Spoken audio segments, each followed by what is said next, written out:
morning, everyone, and welcome to another episode of Turn Left. I am your host, Indiana's own Dana Black, coming to you live. Yes, all the way live from Black Pearl Studios, where we talk about Indiana politics from the left side of things. Y'all, straight up, I'm going to go straight to Richmond right now. All the folks over in East Indiana, my hearts and thoughts and prayers are going out to you guys. KXAN.com reports evacuation orders have been issued for those living near a roaring industrial fire in Indiana that sent massive clouds of black smoke into the sky on Tuesday.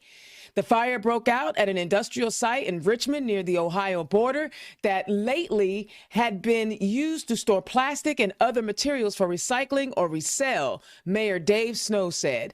They were under a city order to clean up and remediate the site. Snow told the Associated Press, "We knew that was a fire hazard the way they were storing materials." Residents within a half mile of the fire are asked to evacuate by the Wayne County Emergency Management Agency. Those further than a half mile from the fire were encouraged to shelter in place. As of 9 p.m. yesterday, Wayne County EMA said that over 2,000 people have evacuated the area. The fire is expected to burn a few days, said Steve Jones. The smoke is definitely toxic. That's what Steve Jones says, the Indiana fire marshal on the scene. Guys, apparently this particular business had been warned about cleaning up their act. They did not. Now, residents of Richmond are bearing the brunt. They said that this fire could roar over into the weekend. I don't know what the plans are to help our fellow neighbors out, but if you guys know of anything that's going on around the state that we can do to help the city of Richmond and the community that is going to be struggling out there, the colleges that are out there, whatever we need to do, let's find out how we can help our fellow Hoosiers who are now dealing with toxic air, toxic water. Ain't no telling what's happening to folks in their homes. And I heard that there could be asbestos in the building. This is just a really, really bad situation for our fellow Hoosiers. So we need to get on the stick and see if we can help each other out on that one. So if you guys know of anything that anybody is doing to help the residents of Richmond out, please let me know so that I can share that information and roll up my sleeves and help as well. This is what we're supposed to be doing, y'all. We're supposed to take care of each other. When businesses don't, it's our job to do that. All right. The Indy Star reports Indiana state Republicans unveiled their $43.3 million two-year state budget proposal Thursday, which attempts to rein in House budget proposal related to private school voucher expansions and income tax cuts, while it adds funding for mental health and a proposal to let charter schools share in public school property tax revenue. The Appropriations Committee approved the spending plan 10-2, and it now heads to the Senate floor where other senators can propose amendments. Later, the House and Senate will negotiate a final version of the budget. By that point, they'll have update state revenue forecast to consider, which could dramatically shift things, which is coming out April 19th. I need y'all to understand some things, y'all. They want to tax you and then give your money away to private organizations. That's what school vouchers are. They tax you, take your money, and give it to for-profit organizations. When it comes to our schools, we know this budget is going to pass because we just don't have enough votes in the State House. Hopefully it doesn't do too much damage to our communities because we really can't stop it. Until we decide that we want to get engaged and be truly involved next year, in the political process, we cannot stop any bills in that State House. And some of those bills are really, really scary. For example, WDRB.com reports Indiana lawmakers gave final approval Tuesday to a Republican-backed proposal that required voters to submit more identification information to obtain a mail-in ballot, rejecting arguments that the tougher rules will make voting more difficult for many people. Indiana House members voted 64-30 along party lines in favor of the bill previously endorsed by the Senate. The vote sends the bill to Republican Governor Eric Holcomb for his consideration. Approval of the tighter mail-in voting rules comes after previous attempts failed the past 2 years in the Republican-dominated legislature. Even as former Republican Donald Trump, I'm not even saying his name, and many of his supporters stoked false claims that fraud led to his 2020 election defeat. We know that ain't true. The bill, which would require Indiana voters submitting a paper application for a mail ballot to include a photocopy of a government-issued identification card or at least 2 ID numbers, such as their 10-digit driver's license or the last 4 digits of their social security number. I don't know about you, but I'm really not trying to mail in my social security number. Bill sponsor Republican Representative Tim Wesco has maintained the step was aimed to increasing voter confidence in elections by putting identification requirements for mail-in ballots in line with those for in-person voting. The changes will take effect July 1st and be required for mail-in ballots cast in this fall's city and town elections around the state. Democratic Representative Tanya Paff of Terre Haute said she believed it was unnecessary to make it more difficult for older voters and those in military to cast ballots by mail. It won't make elections safer and only serves to hamper democracy, Tanya said.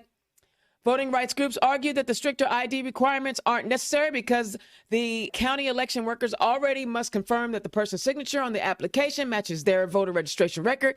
But none of this mattered to Tim Wesco. No, no, no, no, no. He wants to make it harder for you to vote. When it makes it harder for you to vote, that means it's going to be less people showing up to the polls. And that means when people don't show up, Republicans win. Y'all, we have got to stop this trend. We have got to show up. I need y'all to understand. Also, Fox59.com reports a new bill unanimously passed by Indiana Republicans and Democrats alike will prohibit cops from lying to children as part of interrogation efforts to secure confessions. Y'all remember the Central Park 9 or 5, now the exonerated 5. I don't even understand why anybody with any type of ethics at all would be lying to children. They're children. I thought we were supposed to be protecting children. We don't want drag queen story hour, so we want to protect children, but we will allow law enforcement agencies to lie to children. I need you to understand this has been going on. The Senate Bill 415 passed through the Indiana Senate on Monday with a 48-0 vote after previously making its round through both House and Senate. The bill will now be sent to Eric Holcomb's desk. Hopefully, they will get this taken care of. Law enforcement officers, stop lying to people. Stop lying, period. We don't pay you to lie, but y'all do it anyway. Y'all do it anyway. Now we're telling you, okay, at least if they're 18 and under, you can't lie on them. Hopefully, it's 18 and under. I didn't see any age. I didn't see if they said minors. Protecting our children includes protecting them. Interactions with law enforcement, said Senator Rodney Pohl of Chesterton, who authored the bill. The Corrections Committee heard expert testimony that explained how children can be easily influenced in these settings, especially when provided with false information. While I don't believe that law enforcement frequently engages in providing false information, I think they do to children. Anytime it does happen, it's harmful to children. So this is a good bill. Stop lying to kids, y'all. Just stop lying. I don't even understand why y'all doing that. All right, NorthwestTimes.com reports it's now up to Republican Governor Eric Holcomb to decide whether Indiana will join Illinois and other states that use camera enforcement to ticket motorists exceeding the speed limit in highway work zones. The Republican-controlled General Assembly gave final approval Tuesday to House Enrolled Act 1015, sponsored by LaPorte County Rep. Jim Pressel.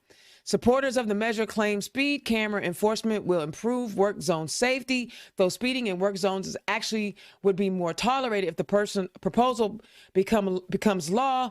Indiana speed cameras wouldn't even click a photo until the motorist exceeds the reduced speed limit at least 11 miles per hour. Speeding motorists also would get off with a warning for a first violation, a $75 fine for the second, $150 fine for each subsequent violation, with no risk of losing their driver's license. So if you got some money to throw away, lead footers, I know those of you that live in Indianapolis, I know y'all live in Indianapolis, y'all be like, woo, we used to driving fast. Nope, you better slow down. Yeah, best slow down. All right, I had one more, but I lost it. So that's my rant. I still think it's a problem that people are lying to kids, interrogating kids and giving them false information. It must be Senator Pohl is an attorney. So I know he knows what he's seeing and what he's been seeing. So y'all, that's my rant. If you can, send me information about what's happening in Richmond. Send some positive vibe to our Democrats in the State House. They've had a rough session. I saw Shelley Yoder last week after session ended on Thursday. I left after the show and drove down to Bloomington for their Monroe County party event. And she's hanging in there, y'all. She is being a trooper. And I say that to all my senators. Senator Bro was up in the business this week as well. Guys, they're fighting for us, but we got to send them some help next year. So if you aren't on the ballot this year and you don't get elected, please consider running for election next year. We have got to get rid of that supermajority. You see what's happening down in Florida. It can happen here because we just don't have enough people to stop bad legislation. All right? Help us. We are the help we looking for. Do y'all understand that? We are the help. We are the people that can fix this. Nobody else is going to fix this for us. We have to stand up and fight for our communities because they won't. They won't. It's my rant. Today's show is brought to you by Bohm's Unique Boutique. Click on the QR code. And for all Turn Left listeners, you can get a 10% discount on your order by using the code Democrat. Be sure to visit www.bohmsuniqueboutique.com. All right, guys. Hey, I love Bohm's Unique Boutique, our sponsor for Turn Left. I'm super excited about having a sponsor. If you want to become a sponsor on Turn Left, holla at your girl. I'll share your information out. You know me. I know a few people. I know a few. I can share your information out. But to all my candidates out there, you know, it's crunch time. Have you reached out to me for your digital content yet? Have you reached out to me yet? Indiana's own Dana Black, I am providing the communication wraparound services any Democratic organization needs. No matter the size or budget, Indiana's own has you covered. From audio and video to digital content. I can even fix your computer if you need me to. That's the kind of IT chick I am. So holla at your girl. And scan that scan the QR code, reach out to me, and I'm certain I can produce some content for you. All right, let me get to my guest. So Monroe Gray was supposed to be here. Yeah, he's not here. Sorry, didn't happen. I wish Monroe Gray the best. Good luck to you, man. But don't matter. I got a guest. Y'all. I had the opportunity to meet this young lady when she was signing up for Act Blue. I got to hear her story, got to hear why she was running. But of course, everybody that appears on Turn Left during the primary season, I do not endorse. But I was really excited because I'm going to let her tell you. Y'all, welcome to the show. All the way from South Bend, running for South Bend City Clerk, Bianca Tirado. Did I say that right? You did. Tirado. All right. That's See, right. I was a little nervous. I wasn't sure if I was going to get it right. No, you got it right. You nailed it. That's what's up. So tell the people who you are and where you come from. Absolutely. I'm Bianca Tirado, running for South Bend City Clerk, and I'm from South Bend, Indiana. And I was raised in South Bend, originally from Chicago, but I grew up here. And I'm a Hoosier through and through. Did my undergrad at IU Bloomington, came back home and did my master's at Notre Dame and made my way to public service. So I'm definitely in my community, came back home, wanted to serve and run for office, surprisingly. Yes. I love it. So what made you, come on, what did you major in college? Yeah, so when I was at IU, I majored in African American Studies, African Diaspora Studies, and I really wanted to, we hear in history classes about Black History Month.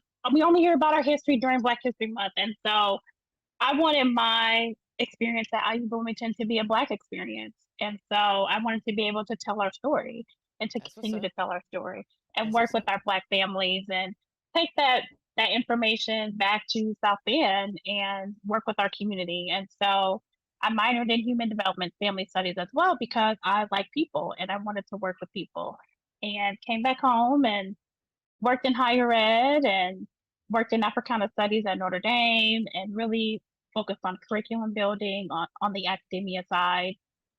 and then got into teaching.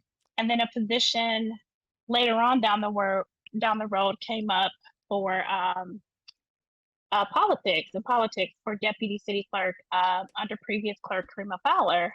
And I took the position in 2017, and that was my entryway into public service. And haven't left. I love it. I mean, I anytime, haven't left. right? And it's so cool to be completely engaged. But I Yes, mean, yes. it's one thing to work in the office, right? Oh, yes. It's another Say that thing again. to lead the office. Yes, So yes. tell us about your leadership style. So during my time within the city clerk's office, I was deputy director of policy, and then I eventually transitioned into chief deputy chief of staff. And so my leadership style is very hands-on, because you want to be able, because the city clerk's office is an office all about processes and procedures, and you have to follow state laws. And you have to have individuals in the office that, one, can be trained to do the job and work with our residents because that is who we serve. And so my leadership style is very hands-on, very empathetic, very because you're going to meet residents from all different places, right? And you have to be sure that your staff is prepared to handle any type of situation. But not only that, working with council members, so relational, building relationships. The city clerk's office is all about relationships. And so having a good relationship with our mayor and administration and the common council is crucial to run. It's crucial to executing the duties and running an efficient office. I like all those Yes, yes, answers. yes. I like all those answers. That is wonderful. So, I ran down a few bills that are happening at the State House. I know from a clerk's perspective, you don't Hmm. actually write policy, but was there anything in my rant that piqued your interest? Because I like to get a feel for the folks and what they thinking. Absolutely. So, was there anything that piqued your interest? So I think right now, a lot of issues that are going on that we're dealing with on the local stance is mental health issues, and making sure that that is not stripped from our residents, like the resources and the help. And a lot of what happens at the state level affects the local level, and it kind of trickles down. And Yeah. so when funding is stripped from, when funding is stripped from the state, in that sense, it trickles down to us, and we have to watch our residents suffer in a sense. And so it's not, it's just, it's not a good time. It's not a good time. So we, again, it's like, although we don't write the policy, but the policy affects, the city clerk doesn't necessarily write policy. Now, I have written policy. I've assisted our council members in writing policy, but hey, that's what some of us do, right? But at the end of the day, we have to enforce the policy. And so although the bills that are happening at the state, yes, we don't necessarily pass, or it doesn't have an effect with our council, but we do need to be aware of it so we can engage our residents in what's happening and how to get them involved in the local government process. I think that is so key because a lot of the reason why we are in the pickle that we are in is because people don't Hmm. believe that their vote matters. They don't believe that their voice matters. But when they don't show up, them not showing up definitely matters, right? Oh, that is I can't preach that enough. Say that again for the people in the back. Say it because again, y'all. because with our council meetings, it is so crucial for our residents to use their voice. I mean, your voice and your vote matters because we work for you, right? So the council works for you, the mayor works for you, the city clerk office works for you. And so you have that time under privilege of the floor to get 3 minutes and use your voice. And I tell our residents who, of course, have concerns about, the city, come to the council meetings, know who your council members are. You have that right. You need to exercise that right. And we will listen because we have to. That's what they get paid to do, right? So it's so Absolutely. important, so important. Absolutely. And the crazy part is when we don't show up and we don't take a Hmm. stand, we have bills like 480 that pass, which basically tells parents they can't do what they need to do for their trans kids. And speaking of LGBTQ plus folk, uh, talk to us a little bit about how you feel about the family.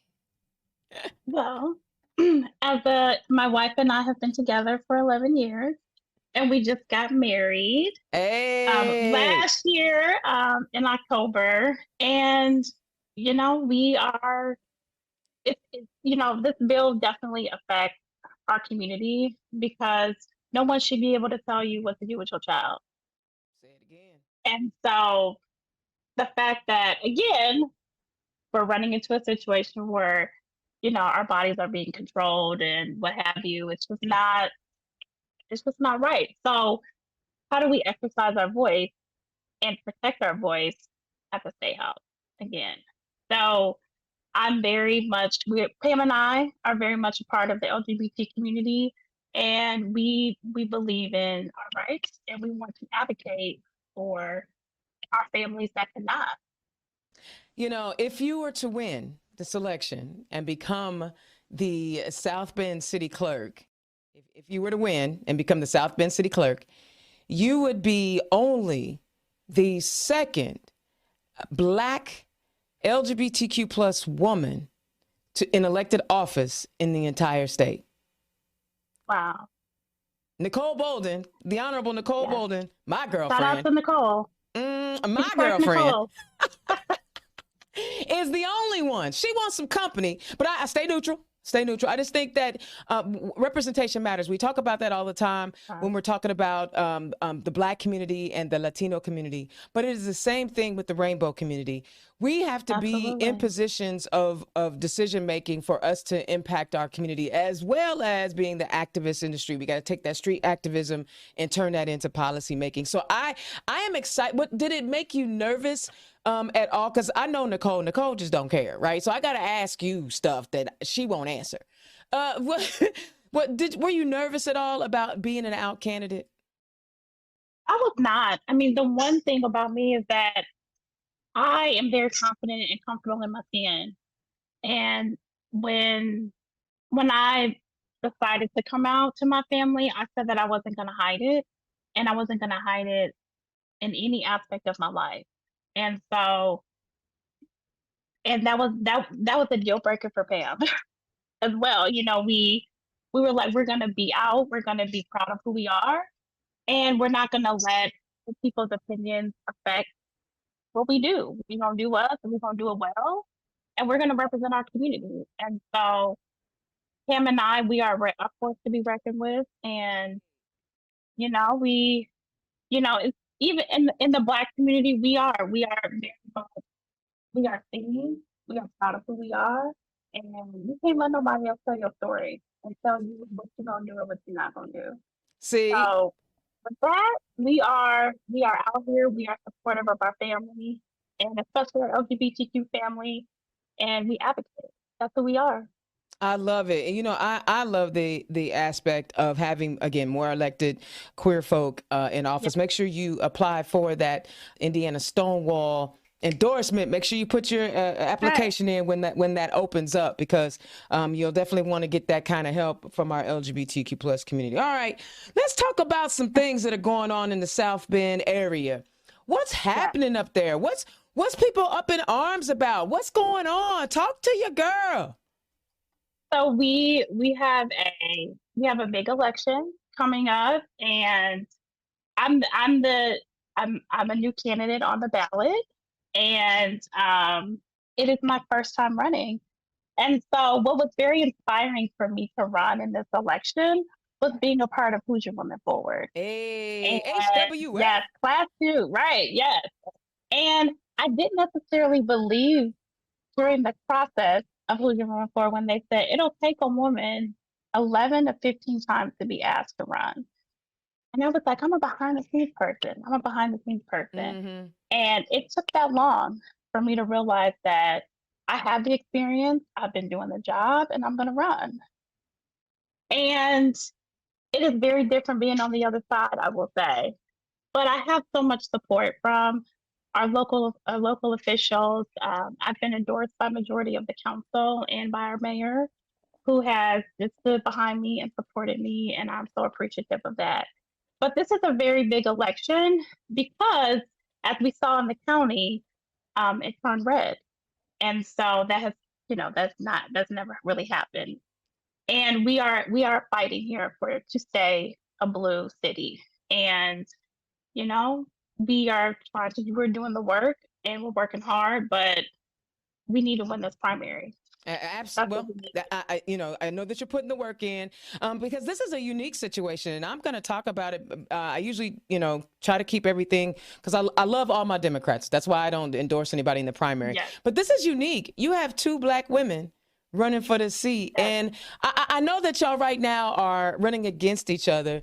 But that is powerful and impactful. I know running for office and having an opponent is difficult, but can we just tip the hat to both you and her for just a moment to say we have two absolutely. qualified black women running for the same seat, and it's okay. It's okay. It's okay. And this is where the voter engagement process is so important, because this gives voters opportunity to decide and make a choice for what they want to see. And shout out to City Clerk Don Jones, as well, who I served under her for 4 years. But we have that choice, and that is exercising our voice to make a decision about who we want in office, and that's okay. So I love yes, it. I mean, white dudes absolutely. been running against each other forever. Exactly, exactly. And also, I mean, in South Bend, that has been, some we've had some conversations about that, two black women running against each other, but why not? Right? Because as you said, it happens all the time. Yeah, And may the best individual win at the end of the day. No absolutely. hard feelings. Absolutely. Yes. Because you know what? In my opinion, iron sharpens iron. You know what I'm Hmm. saying? Like, first of all, you got, people always said that black women were at the bottom of the totem pole. But I like to say we was holding that bad boy up because our backs are strong. And if y'all want to find out how to get Absolutely. out from under all of this MAGA nonsense, go talk to black women. We help you out. We know how to deal with stupid. Yes. We know We how are to, true organizers, and we will get the job done because we and know and how. and not just that, we ain't scared to tell them. I think sometimes we have to, I know me personally, I have to rein it in at times, and I have to remember you can't actually call people stupid.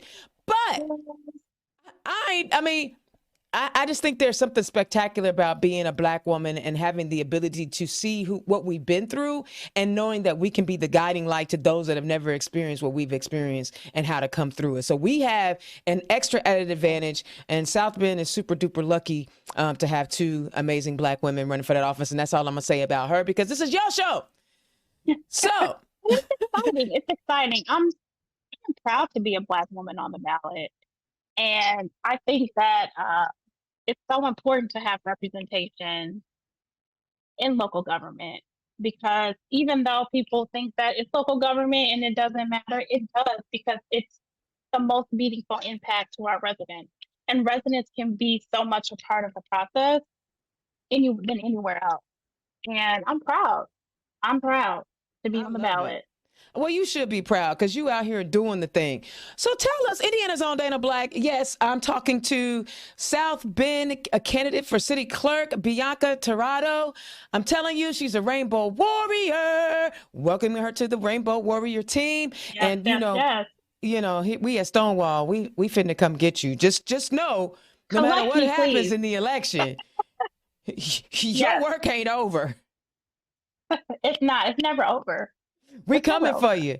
All Yes. right, let me do this ad one more again for Bohm's Unique Boutique. We'll be right back. Today's show is brought to you by Bohm's Unique Boutique. Click on the QR code.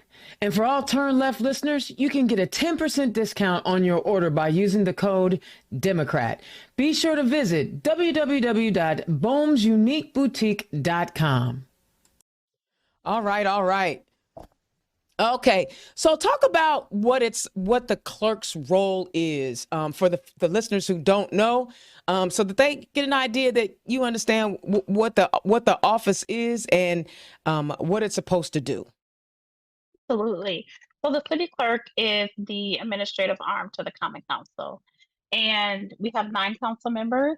And the purpose of the city clerk is to be the liaison between the Common Council and the mayor and their administration.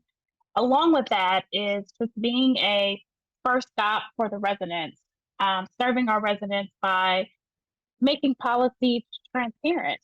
In that sense, the city clerk is the governing body to all of the legislation that has been passed in our city. And so the biggest question is when residents come into the office, if they have questions about the bills, if they have questions about minutes or any reports, it is the city clerk's responsibility to make that transparent to them and explain that information to them. And so in a nutshell, that is what the city clerk does. Are there any other like wraparound services that your particular office offers to constituents? Absolutely. So we definitely are we are an office where we provide services for administration. So we take the filings of the bills, and our filings are on the first and third Wednesdays. And we work with our local businesses and petitioners to file those bills. And so in addition to all the other services that we provide, one of the biggest we do are the council meetings. And so our council meetings are every second and fourth Monday in the county city building. And it is our responsibility to see that process fully through and turn the bills into legislation. And along with that, we also make those bills public to our residents so that they can access those services. Um, and we provide inclusive. The goal is for us to also provide inclusive services to those who are not able to make the meetings. And so that's why we record the meetings so we can share that with residents at a later time. That's kind of cool. You said you worked in the office. What kind of things do constituents typically ask you about? So the biggest thing that our constituents will come to us for is on the administrative side, where to go to if they need help with a water bill, if they need help with animal care, animal control, um, picking up their trash, building services, those sorts of things. From the council side, one of the biggest things is just connecting them to their council members. Um, each resident has 4 council members, and they don't know that. You have 3 at-large members, and you have your district council members. So you should be able to, and any resident at any time should be able to get an answer from them, regardless of what it is. And so, the other thing that the city clerk does is going to the neighborhoods to talk to the neighborhood associations about what's going on in their community and what would they like to see. We involve our residents in the budget process. The city clerk's responsibility is to make the budget transparent to the residents, telling them what's on the budget, where the money is being allocated, and keeping those past budgets relevant so that at any time it can be accessed by the council and our residents. I love it. I love it. So why? I mean, working in the office is one thing. It doesn't require Mhm. the level of responsibility and scrutiny. I know that you said that you were down with public service, but what made you decide to run the office? So being in the office for 5 years and being in the positions that I served, at that point where I was at the highest you could be without running. And running for me was different because I'm not a politician, I'm a servant. And I woke up and I wanted to go to work every day. I wanted to be in the office. I love our residents. And it has been an honor to serve our council. And I I wanted to run because I knew that the work that I was doing was making a difference in my community. And that's one of the biggest reasons why I put my name in the hat and I put my name on the ballot because I'm doing the job, and I know that I will continue to do it to the highest capacity of all. And to have the support of the mayor and our common council has been very rewarding as well, because they too not only can they say we know that she can do this job, we have seen her do this job. And so that has been, it's at that point there's nothing to it but to do it, right? So um it's very different being from behind the scenes and being upfront, because when you are upfront, you open yourselves up to vulnerability and all the things. But at the end of the day, there's one thing that I am sure, that I am confident in the job. And so that has helped me get through a lot of the hurdles of being a candidate, especially a first time candidate and a woman of color candidate. Oh, don't forget that you're a Rainbow Yeah, Warrior candidate too. and Now, come exactly, a on. rainbow warrior. Let's list that again. First time candidate, Black woman, Rainbow Warrior. So yes, I mean all the hurdles of getting over that, just being confident in the job and knowing the job has very much helped me get to this point in the campaign. I love that, and sometimes it does take us. I mean, everybody's maturation point is different, but eventually Mm-hmm. you got there, and you know what, I enjoyed being a candidate. I think I'm still a candidate even though I'm not running for an office, right? I love talking to the people. I love engaging with constituents. What has been the most exciting thing for you being a first-time candidate? Support and canvassing and talking to residents about what they want to hear, because you never know. The rewarding thing about working with residents is that you don't know what you're going to get, right? And so the one of my biggest focus points in this election has been voter engagement, because as you know, Indiana has low turnout, and we want our residents to show up, at the voting polls. And so we can't expect them to come to us. We have to go to them. And I've been knocking on doors and talking to residents and just understanding what they want to see and engaging them in what the city clerk's office does. Because the city clerk's office, you should never hear about it in the media. You should never hear about it in the news unless it's good. And so we've been trying to, we've had some of those things in the news and etc. But educating residents about my experience and what I bring to the table. And residents want to see an engaging public servant. They want to be able to come to you and ask questions and not have this mask on. Like, who are you? Like, at the end of the day, I'm a resident too. And so I'm a working resident, and I want to see, I'm running for the same reasons of what my residents want to see. They want to see someone honest, they want to see someone doing the job. And not only that, that knows how to get along with their council and their mayor, because that is what gets the job done at the end of the day. Absolutely, because people don't realize you're the second highest citywide elected official in your city, Yep. being the city clerk, and having that relationship with the mayor, I think, is critical. And I'm kind of at an advantage because I've watched Nicole do it, and what her Mm-hmm. relationship is like with Mayor Hamilton. They don't Yep. always agree, but they have like a positive relationship so that they can work together to get things done. Right. And with that too is, if you have a relationship, the things that you don't agree on, you'll get over. You'll be able to come back to the next, you'll be able to come back to serve at the end of the day. And so it's not always perfect, but you have to have that relationship so that when you have disagreements, you can agree to disagree That's and it. move on and do your job. I mean, at the end of the day, it's about doing your job. And when you can do your job and serve your residents, because serving your community is doing your job at the end of the day. And if you can't do that, then you shouldn't be in office, right? Hello. So tell me this, what excites you most about being the next city clerk of South Bend? Well, so many things. What excites me the most is working with our council. I I can't tell you. I'm a nerd a little bit. I'm a little bit of a nerd. So I love policy It and must be a process. city clerk trait. Because my Is that girlfriend supposed to? she is like, Oh, she is the nerdiest. Have you talked to Nicole yet? I think you need to put that on. Nicole, if you can hear me, girl, I'm gonna call you. I'm gonna call you. I promise. I'm telling you, y'all, man, look, quick story.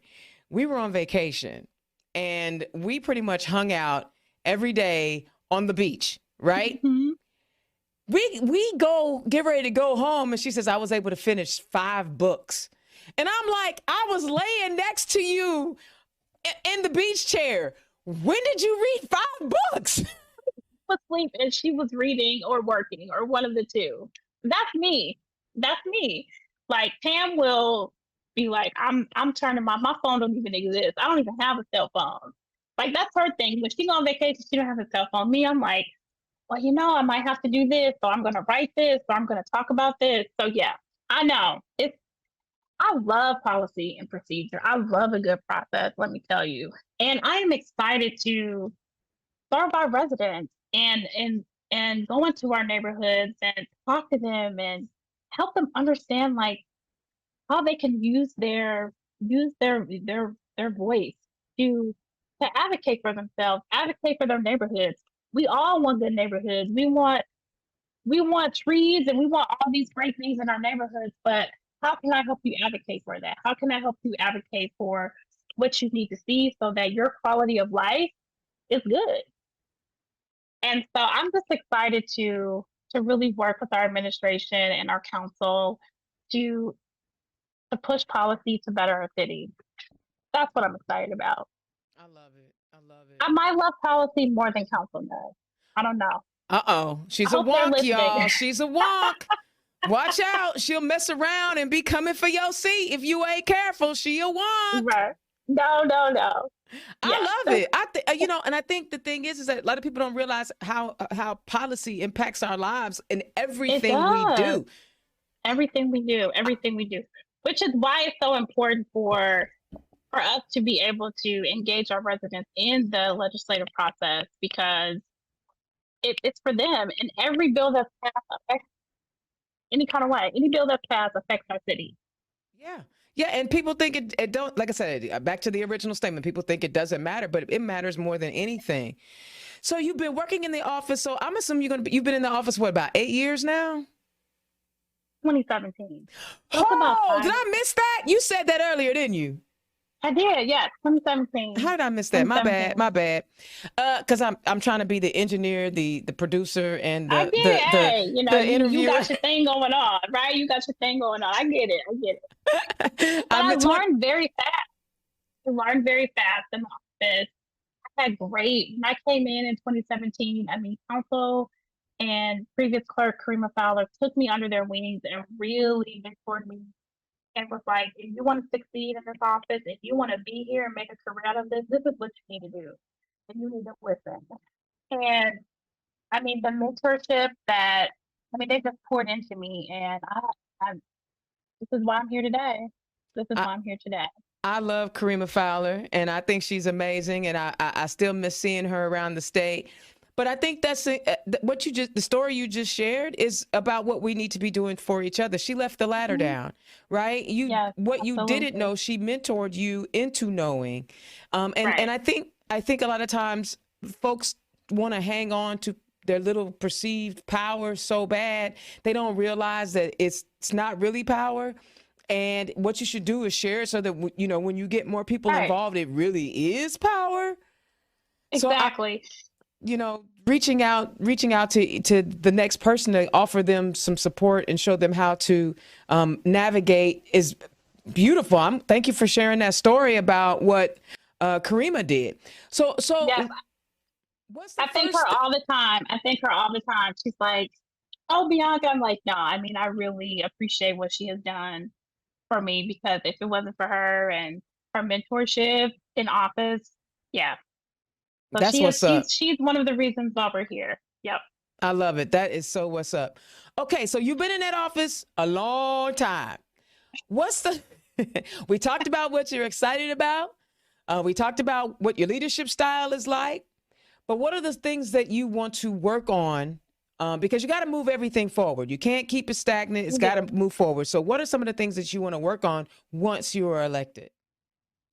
Oh, a lot of the things that initiatives that I would say that I would like to work on in office is engaging our Latino population, ensuring that our Latino population can access our documents, our translated documents. So part of my initiatives are to ensure that we translate our agenda and council meeting materials in Spanish and any of the materials that we push out in Spanish, and including our residents and including our other populations into the legislative process.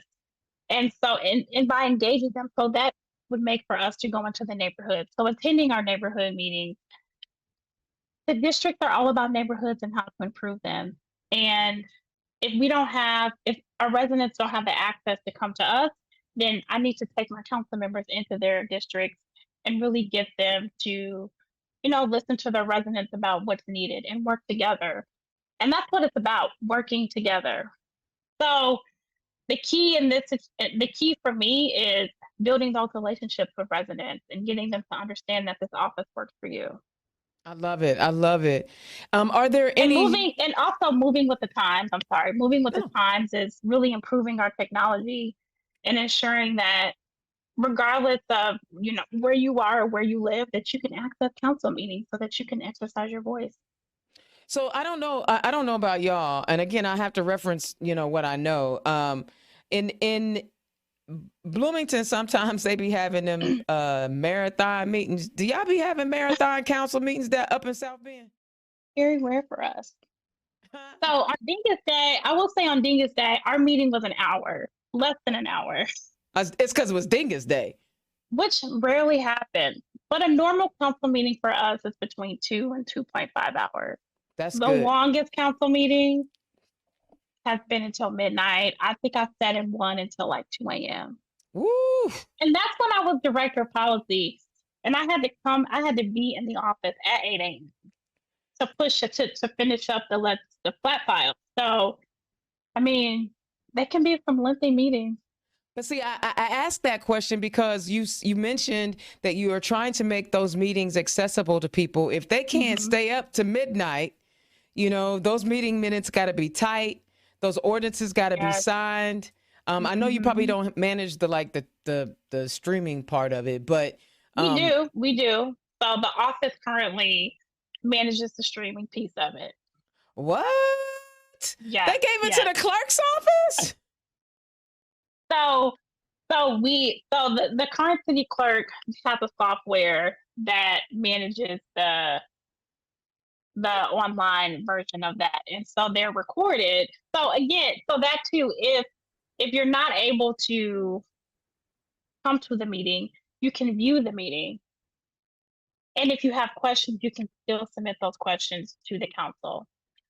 So it's important for we want our residents to engage in the live time meetings, whether it's virtual or in person. And if a resident is virtual, they can still exercise their voice on a bill or in privilege of the floor just by raising their hand, and they can speak, and the council will be able to hear them. And again, at any time, if residents have a concern, they can email the council or make a phone call to the clerk's office, and that message will be given to the council. So my goal would be to improve that process and ensure that any questions that are asked or any needs that need to be met by residents go through a pipeline, and building a pipeline process that is checks and balances. I love it. I love it. So what kind of I mean, I know you talked about reaching out to the Latino community, and I know you talked about engaging the community, helping the community be more civically engaged. But what other Mhm. little projects? Because you're a politician and a policy wonk. So I know you got something else going on. What other things fuel your fire when it comes to community service? Oh wow, there's so many different things that we want to do. Some of the biggest things for me, if should I become city clerk, is again, I'm all about residents, and I'm a little nerdy about this, but it is on my list to really build up um, our neighborhoods and really build up how we, and I keep saying this, engage with our residents. And I want to develop programs. I want to develop initiatives where we go into the neighborhoods and attend neighborhood association meetings and hear from the residents about like what they need and what they want and build those relationships. I do. And for what will come out of that, will come out of that. But the first start to me is attending those meetings and hearing from residents themselves because again, residents can't always come to the meeting, and so you got to go to them. So finding ways to bring residents into the process, and that will start with me going into their neighborhoods and bringing their council member with me to have those conversations.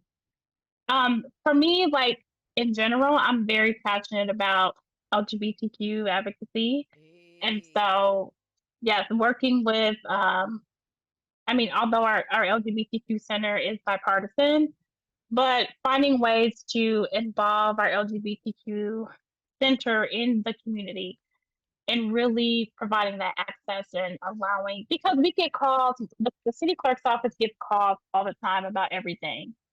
And so we want to be sure that our LGBTQ community is a part of that pipeline. Yeah. For when we have new residents come into the city, for those members of the LGBTQ community know that they have a place to go and that they have a connection. I know that your LGBTQ plus center is bipartisan in name only. I mean, don't get me wrong. Listen, I posted this week. Right. Log cabin Republicans is all about self-hate. I don't know what. I don't get why you would be down with anybody that is writing policy wonk that basically says you're a second-class citizen. I don't understand. Mm-hmm. Why did they embrace and the reason right. No, and the reason I say the bipartisan, because I want to make sure that I acknowledge that when I mention their name, because I don't want them to, I want to make sure that you got what I'm saying. I got what you're saying. So, but also, those are some of my initiatives that I really want to bring awareness to. A little bit about me as well is that I co-parent with my sister, my niece Lillian. She is special needs and a joy to our lives. And I'm very passionate about accessibility for our special needs children. Yes. And yes, these are the things that keep me up at night. I'm telling you. So I want to just bring awareness to our community to how we as the city clerk's office can engage them in the legislative process and be accessible to them for when they want to attend meetings or whatever their needs are. And we are an open city. We are a city that serves all residents. And so as we're developing our initiatives and what we want to do when we get into office, for me, it's about serving all of our residents and meeting our residents where they are. I love it. And that should be like the tagline for every Democratic candidate on the ballot this year. Meet your constituents where they are. Stop expecting folks to come kiss your behind because you on the ballot. Stop it. I've met some of those candidates. I've met a few of them. I mean, I come in contact with Democrats regularly. But we have to meet our residents where they are. And my 5 years in the clerk's office, no resident is the same. And you have a resident where we might not provide the service that they are requesting, but we can walk them to the office, or we can be kind to them, because you never know what someone is dealing with when they come in the office. I love it. And the thing, you know what, the first time we talked, I do believe we were on our Zoom call for probably over an hour and a half. We were. Just shooting the mess. And here it is, already 6:56 our time. Yeah. Right. I know our time is already up. Our energies and our vibe is just, it is what it is. Pam and Nicole need to come on, get on board, because we about to chop it up matter what. I know. You know what I'm saying? Like, Seriously. I've straight up felt your vibe, like, you know, and then you rock with my girl Ariel. So, you know, Yes. Shout out to Ariel Brandy. always shout out to the baddest chick in the game. I don't care what Mhm. nobody says, you know, I think I'm pretty tight, but I am no Ariel Brandy.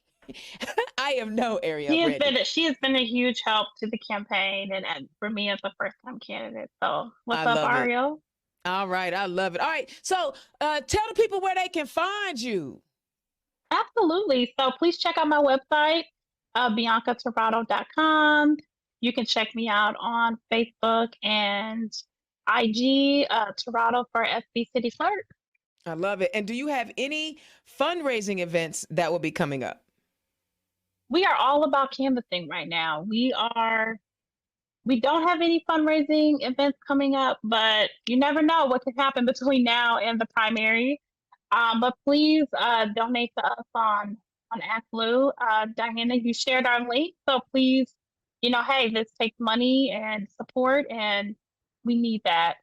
And what we're working on right now is just voter engagement. So going into our communities, going into the district, knocking on doors, and talking to residents about why I'm the best candidate. I love it. I love it. And you are very engaging. And I appreciate that you stepped up. You know, most people want to challenge incumbents. And but when I heard Congressman Carson one day, he had a primary opponent and he said competition is good. And and he said that in our Marion County Democratic convention. And so I take that to heart, because here's someone who is an incumbent, been in office for a while, and he still welcomes the competition. Yes, absolutely, absolutely, Absolutely. and it keeps it relevant. It keeps the campaign, you know, on its toes, right? Well, but more importantly for me, when there's a competitive race, people turn out. Yes, people pay attention too. Yeah. All right. People pay Indiana's own attention. Dana Black talking to Biaca Tirado, who is running for South Bend City Clerk. If you liked anything she talked about today, please click on her ActBlue link and donate to her campaign. Find out when you can go knock doors for her. The whole goal of this show is to get you to fall in love with these candidates so that you can help them out. When they come through the primary, you'll be rocking ready. If they come through the primary, who's coming through the primary? It's a Democrat, so it don't matter. This is a way for you to find out who these folks are so you can figure out how you can help and be a part of the political process. Indiana's own Dana Black, turn left. All right, guys, straight up. Indiana Stonewall Democrats have already told you to mark your calendars. Saturday, June 17th, we will be having our party pride. I will start sharing a link so that you can get your tickets. But all of the money that we raise, all of the contributions that we receive go toward our endorsed candidates. We write them a check.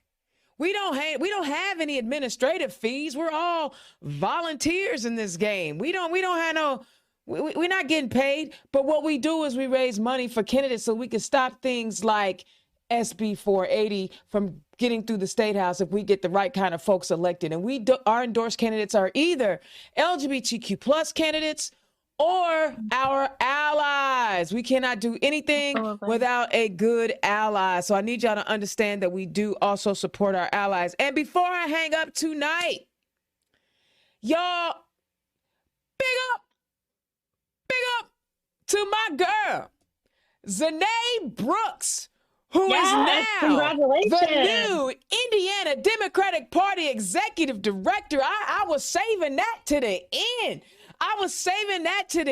Zanae Brooks, congratulations. I am here for that.